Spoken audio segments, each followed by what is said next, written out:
তোর প্রশ্ন পেয়ে গেছে। সাকিব ভাইয়ের সঙ্গে দেখাটা তো সত্যি বলতে এবার আমি আসলে সিনেমার নাম উল্লেখ করতে চাই না।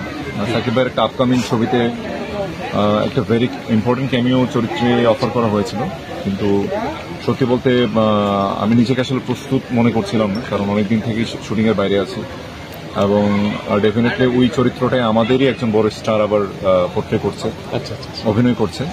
তো পরে ফিল হয়েছে যে না, অ্যাকচুয়ালি করতে পারতাম, করলে হয়তো ভালো হতো, কারণ ক্যামিও চরিত্রের মধ্যে বেশ কয়েকটা ক্যামিও চরিত্রের মধ্যে ওটাই ছিল সবচেয়ে প্রাইম ক্যামিও চরিত্র। হয়তো সেই সুবাদে সাকিব ভাইয়ের সঙ্গে একটা স্ক্রিন শেয়ারিং একটা সুযোগ হতো। তো definitely I am eagerly waiting. Sakib ভাই is a big star, I want to work with him.